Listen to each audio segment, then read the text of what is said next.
Assalamualaikum warahmatullahi wabarakatuh. Alhamdulillahirrabbilalamin. Kabarnya sehat semua ya?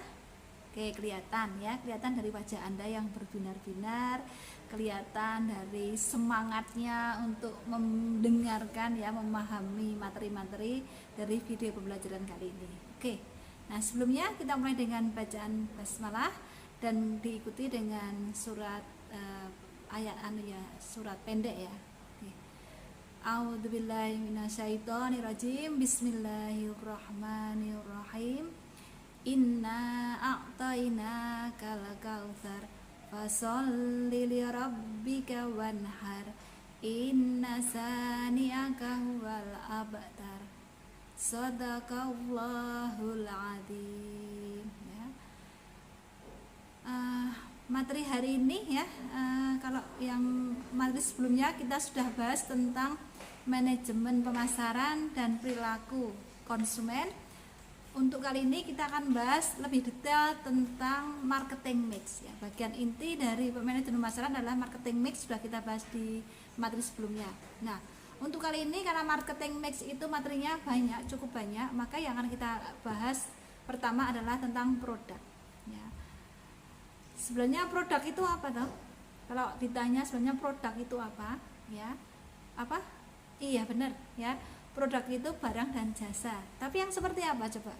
Apakah semua barang dan jasa bisa kita sebut dengan produk? Apa?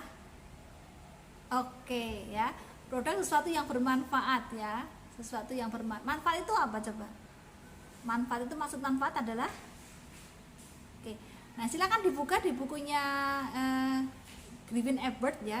Di situ dijelaskan, Anda bisa lihat di slide berikut ya. Di slide berikut Anda bisa lihat di slide ini yang disebutkan produk adalah produk yang dipasarkan sebagai kumpulan dari atribut yang bernilai ya. Jadi produk itu dipasarkan dan produk itu adalah kumpulan dari atribut yang punya nilai tambah ya, termasuk di dalamnya adalah biaya yang layak. Artinya yang disebut dengan produk itu sebenarnya kumpulan dari banyak aspek ya. Jadi produk itu tidak hanya sekedar isinya, tidak hanya sekedar packaging, tidak hanya sekedar manfaat ya. Produk itu banyak kumpulan. Nah, yang pasti adalah disebut dengan produk ketika kumpulan itu bisa memberikan tambahan nilai ya, sehingga kenapa konsumen mau memberikan pengorbanan untuk mendapatkan produk itu. Nah, ciri khas dari produk adalah bisa berwujud dan tidak berwujud ya. Produk itu bisa berwujud atau tidak berwujud kan tergantung dari vendor atau perusahaan atau produsen yang mengeluarkan. Jadi produk itu jangan dipresentasikan dalam benak kita itu bahwa produk itu sesuatu yang berwujud, tidak hanya sekedar berwujud, tapi yang tidak berwujud pun bisa disebut dengan produk. Sehingga kenapa produk itu disebut dengan diberbedakan antara barang dan jasa, karena barang itu berwujud, jasa tidak berwujud, tapi semuanya memberikan manfaat nilai ya. Semuanya memberikan manfaat nilai dan semua terdiri dari berbagai macam aspek ya. Paket nilai, jadi disebut produk adalah paket nilai yang ditawarkan kepada konsumen oleh produsen. Oke, yang selanjutnya, materi yang selanjutnya adalah ya, Anda bisa lihat di slide berikut ya.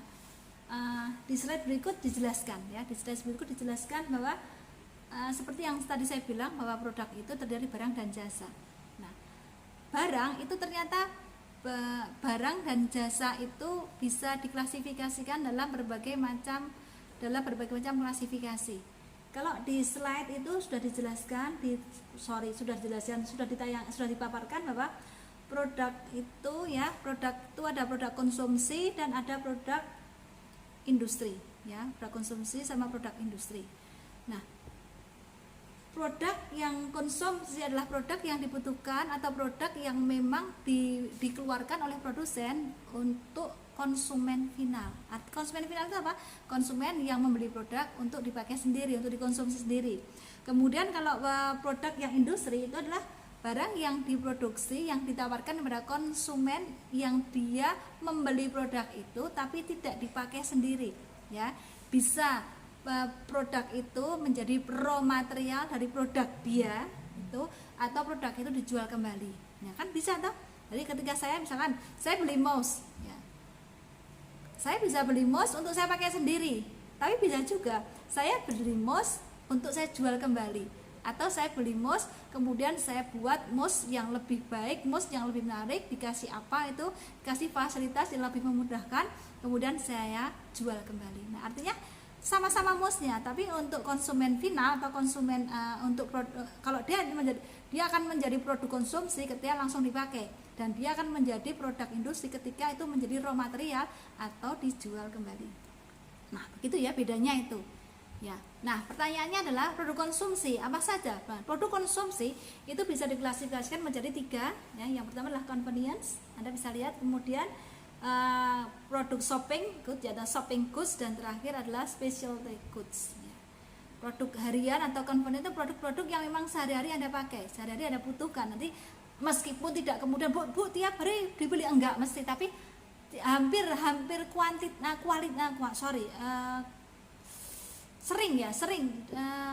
sering Anda frekuensinya itu sering, itu artinya pemakaian dari produk itu sering banget.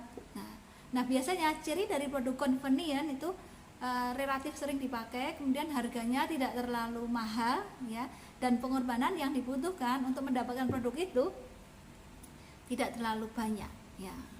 Jadi semua produk harian lah, gampangannya produk-produk harian ya. Kemudian yang ketiga, kita langsung masuk ketiga, adalah produk yang specialty good. Itu kebalik. Jadi ke produk-produk yang memang tidak selalu dipakai, waktunya jarang, pemakaiannya jarang, frekuensi pemakaiannya jarang, dibutuhkan banyak pengorbanan untuk mendapatkan produk itu, dan terakhir adalah biasanya harganya relatif tinggi ya.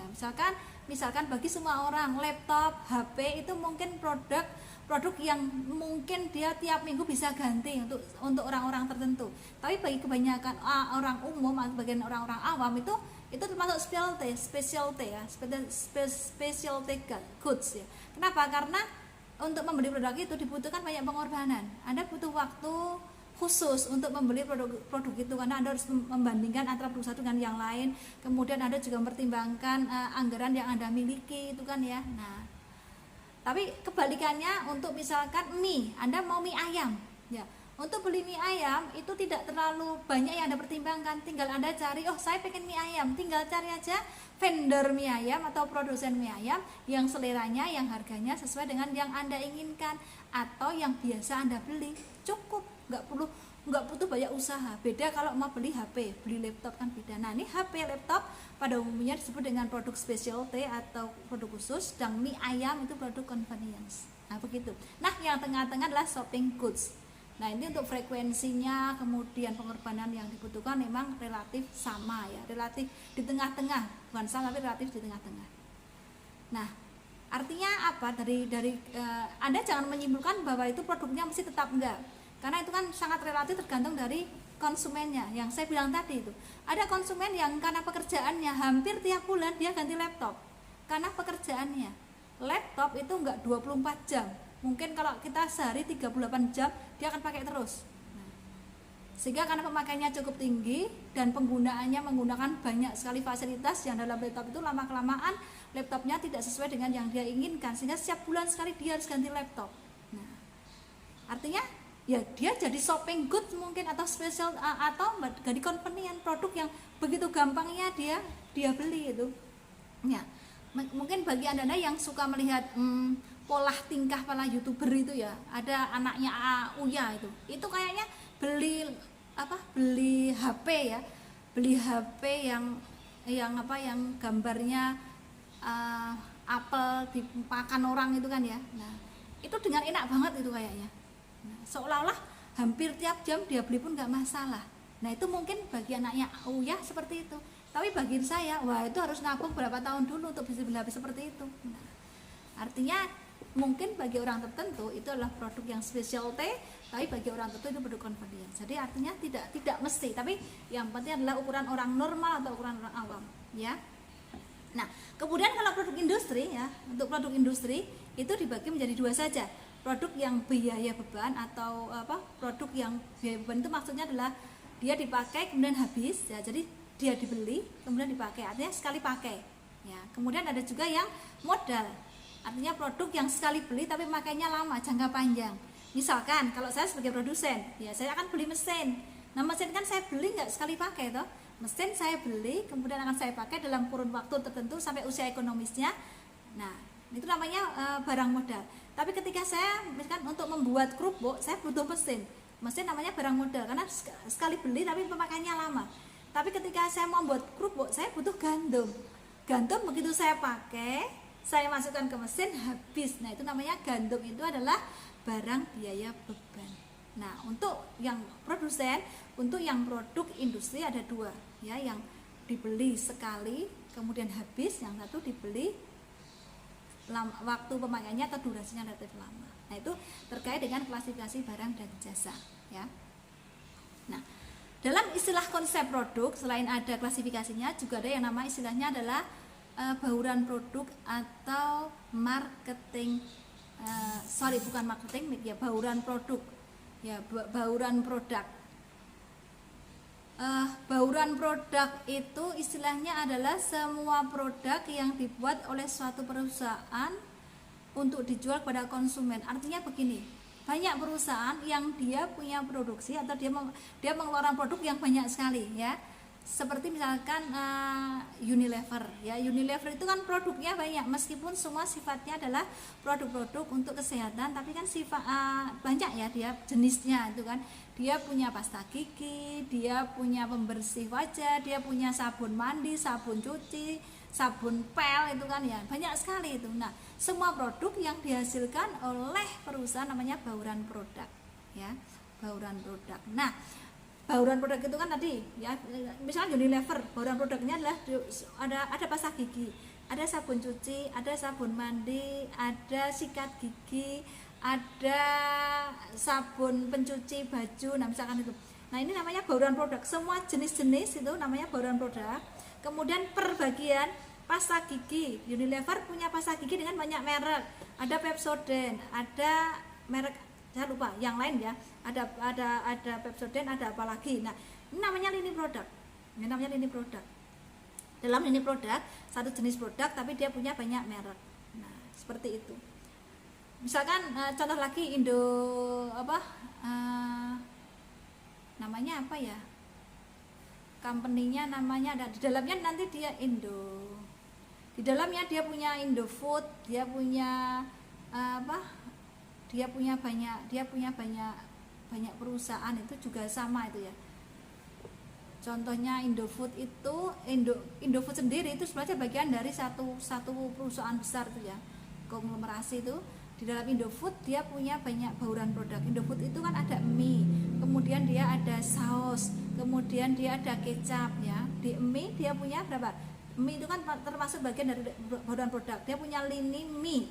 Mie-nya Indofood itu kalau nggak salah ada Sarimi, kemudian ada Indomie. Nah itu kan beda-beda merek tapi satu perusahaan, namanya lini produk. Jadi ini hanya membahas produk-produk yang dikeluarkan oleh satu perusahaan yang sama ya. Oke, itu terkait dengan bauran produk dan lini produk. Kemudian dalam konsep produk ini juga harus dipahami adalah produk baru. Nah ini relatif. Produk baru itu terkait dengan bagaimana kita mengembangkan produk baru ya. Jadi adanya produk baru karena di perusahaan itu memang care dengan pengembangan produk baru. Nah, di mana proses pengembangan produk itu amat sangat terkait dengan daur hidup produk. Ya, daur hidup produk itu siklusnya kayak seperti manusia. Kalau manusia itu kan juga punya daur hidup ya, dari mulai dia bayi dilahirkan, kemudian nanti dia remaja, kemudian dewasa, kemudian dia akan semakin menurun usianya ya, usianya tambah tapi kehidupannya semakin menurun setelah dewasa, kemudian akan menua menjadi manula, kemudian insya Allah akan mati. Nah kan daur hidup budak itu kan daur hidup manusia. Ternyata produk juga punya seperti itu ya, manusia juga punya seperti itu. Produk juga punya seperti itu. Dia dikeluarkan, kemudian dikenalkan, kemudian dia akan mengalami tahap pengenalan, tahap dewasa, kemudian kalau tidak dilakukan development maka produk itu akan turun. Nah itu namanya daur hidup produk. Nah terkait dengan pengembangan produk ini sangat erat hubungannya dengan produk life cycle ya. Artinya kalau produk kita tidak ketika kan begini ya, gunung itu turun, ketika dalam kondisi turun itu, dalam kondisi menua, produknya usaha menua, perusahaan tidak melakukan pengembangan produk baru, maka besar kemungkinan produk itu akan betul mati gitu ya. Nah, seperti yang dikatakan oleh Pepsodent. Pepsodent itu kan mereknya satu, Pepsodent, tapi dia sampai sekarang masih sampai eksis. Kenapa? Karena dia selalu mengembangkan produknya. Dulu Pepsodent biasa, sudah lama-lama semakin usianya semakin panjang, banyak ditinggalkan orang, maka kemudian dikeluarkan produk Pepsodent dengan inovasi baru, Pepsodent 12 jam. Nah, kayak gitu. Kemudian orang-orang pada beli lagi karena ternyata Pepsodent punya produk baru. Seperti itu. Begitu Pepsodent 12 jam sudah mulai ditinggalkan, dikeluarkan Pepsodent herbal yang menggunakan sirih. Nah, itu namanya adalah pengembangan produk untuk memperpanjang usia dari produk itu. Oke, yang kedua, pengembangan produk baru juga terkait dengan mudahnya, untuk mempermudah, memberikan kelancaran bagi kita untuk memasuki pasar. Karena manusia itu kan orang-orang yang gampang sekali tergoda imannya untuk membeli produk, untuk berpindah ke lain hati, pindah ke lain produk itu kan. Sehingga perusahaan selalu diminta untuk mengembangkan produknya ya. Perusahaan diminta untuk selalu mengembangkan produknya supaya dia akan lebih mudah untuk selalu masuk di pasar, selalu eksis di pasar. Itu konsep pengembangan produk. Nah, ada untuk proses pengembangan produk Anda bisa lihat di slide itu ya, bagaimana proses-prosesnya itu ya, kemudian detailnya seperti apa ya, itu bisa dilihat di bukunya Griffin and Ebert ya. Itu Anda bisa lihat. Sebenarnya ada dimulai dari gagasan pokok, kemudian gagasan pokok itu disaring karena tidak semua gagasan bisa diimplementasikan, tidak semua gagasan bisa ditindaklanjuti dengan proses selanjutnya ya, sampai kemudian produk itu siap dikomersialisasikan atau dijual atau dilempar ke konsumen. Nah, Anda bisa, untuk lebih jelasnya bisa dilihat di bukunya Griffin Ebert ya. Itu adalah konsep pengembangan produk baru.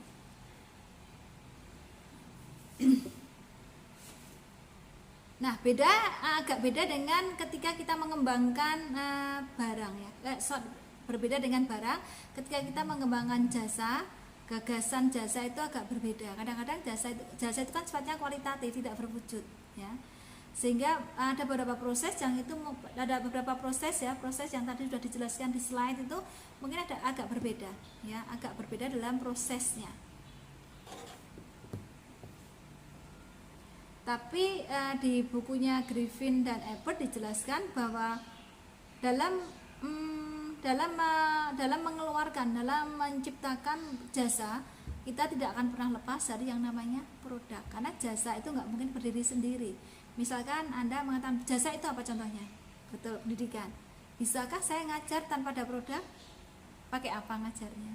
Nah, untuk online saja saya butuh laptop, saya butuh HP untuk ngerekam, saya butuh web ya, saya butuh YouTube untuk kemudian supaya lebih lancar untuk di-share ke tempat Anda. Itu kan saya butuh sebanyak barang ya. Nah, dalam konsep jasa itu tidak akan pernah lepas dari produk ketika kita berusaha untuk menciptakan jasa. Ya, itu harus selalu diperhatikan. Nah, tadi saya sudah menjelaskan tentang daur hidup produk. Nah, slide selanjutnya Anda bisa lihat itu adalah daur hidup produk ya, dimana bentuknya hampir sama seperti manusia ya kan, seperti naik kemudian sampai di puncak ya, kemudian dia turun ya, dengan batasan-batasan seperti itu adalah daur hidup produk. Biasanya dikenal dengan tahapan perkenalan awal ya, kemudian dia mulai naik ya, ke atas, namanya tumbuh, kemudian dia akan di atas, paling atas sendiri tahapan pendewasaan ya, dan terakhir begitu dia mulai ditinggalkan oleh konsumennya, maka dia mulai decline ya, tahapan penurunan. Pertanyaannya, paling bagus di tahapan mana? Betul, dewasa ya kan ya, karena Anda bisa lihat dari tabelnya itu ya, dari gambarnya itu ya kan, antara waktu dengan jumlah pembelian. Biasanya ketika produk itu dikenalkan, yang beli banyak enggak? Betul, yang beli masih sedikit karena banyak orang yang belum tentang produk itu. Ya, Anda bisa lihat dari gambar itu paling banyak Kemudian di tahap apa? Benar, tahap dewasa, maturity, itu kan di tahapan kedewasaan. Nah, sehingga ketika yang beli lebih yang beli banyak, berarti kan ada masukan, ada pendapatan bagi konsumen, sehingga semua perusahaan berusaha untuk membuat produknya itu sampai ke tahapan dewasa, ya, ke tahapan dewasa. Kemudian dia berusaha untuk membuat tahapan dewasa itu lama, ya. Caranya sederhana apa supaya lama?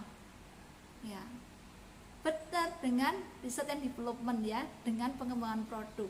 Semakin perusahaan itu sering melakukan riset and development, selalu sering melakukan pengembangan produk, maka tahapan dewasa itu akan lebih lama. Akibatnya pendapatannya lebih banyak. Oke, itu adalah daur hidup produk. Kemudian seperti manusia, produk pun juga punya, dia juga punya identitas, identity itu kan, ya. Kayak saya punya Istofaina Astuti, rumahnya di mana, kemudian saya cewek atau cowok, itu kan, ya. Produk ternyata juga punya hal yang sama, namanya adalah identifikasi produk, ya. Yang pertama adalah merek. Merek itu nama. Kalau manusia itu merek itu termasuk bagian dari nama.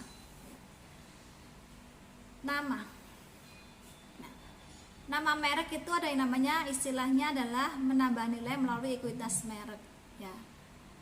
Kemudian ada kesadaran merek, artinya kadang-kadang kita itu mau membelikan merek itu yang memang merek-merek yang gampang diingat oleh konsumen sebagai merek yang bagus. Jadi kalau kita memberikan merek itu merek yang gampang keingat, dan setiap orang ketika bicara mengenai merek itu langsung tahu, oh ini merek yang bagus, ya.